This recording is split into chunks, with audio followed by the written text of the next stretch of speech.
안녕하세요. 한 주간의 경제 뉴스를 알기 쉽게 전하는 반가운 뉴스쿨입니다. 이번 주에도 많은 일들이 있었는데요. 8월 첫째 주의 이슈 뉴스쿨과 함께 알아볼까요?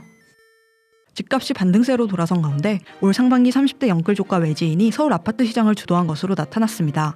파이낸셜 뉴스가 한국부동산원 자료를 분석한 결과에 따르면 상반기 서울 아파트 30대 매입 비중은 32.9%를 기록했습니다.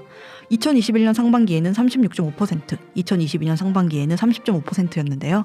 집값이 하락한 지난해 하반기에는 24.2%까지 떨어졌다가 올 상반기에 다시 30%대를 넘어선 겁니다. 외지인의 매입 비중도 늘었습니다. 올 상반기 서울 아파트 외지인 매입 비중은 26.1%로 4건 중 1건 이상을 타지역 거주자가 원정 매입했습니다.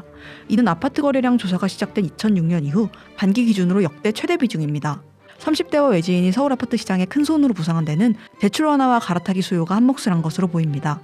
부동산 전문가는 특례보금자리론 출시 등 대출 문턱이 낮아지고 서울 아파트 값이 반등하다 보니 관망했던 30대가 다시 매수를 확대한 것으로 보인다며 지방 시장 회복세가 더디면서 상경 투자도 늘어난 것 같다고 설명했습니다. 전국 곳곳에서 묻지마 범죄 공포가 잇따르고 있습니다. 경찰은 시민들의 불안감이 커지자 추가 범행을 방지하기 위해 경찰력을 총동원했는데요. 인파가 몰리는 전국 247개 장소에 경찰관 12,000명을 배치하고 다중밀집 지역 43곳에 경찰특공대 전술요원도 배치했습니다.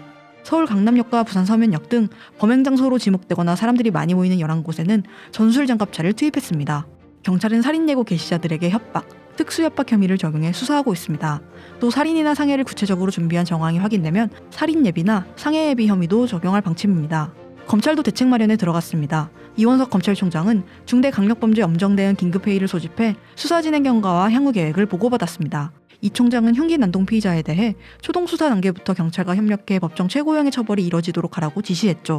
온라인상에 살인 예고글이 게시되는 것에 대해서는 불안감을 증폭시키고 치안 행정력을 필요한 곳에 쓸 수 없도록 하는 범죄라며 가능한 형사법령을 적극 적용하라고 강조했습니다.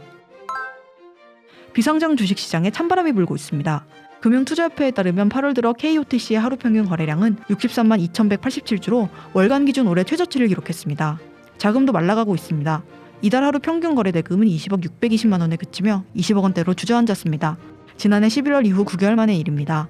2차전지, 초전도체 테마주 등 단기적 기대 수익이 높은 종목에 자금이 쏠리면서 중장기적 투자가 필요한 비상장 주식이 매면받았다는 분석입니다. 자금 쏠림이 지속될지에 대해서는 전문가들의 의견이 갈립니다. 일각에서는 투자자들이 2차전지, 초전도체에 이어 새로운 종목을 찾아 나설 것으로 예측하고 있습니다. 다른 한편에서는 차익 실현 물량의 출현, 하반기 경기 둔화 우려에 따라 거품이 꺼지면서 안정화에 접어들 것으로 보고 있다고 합니다.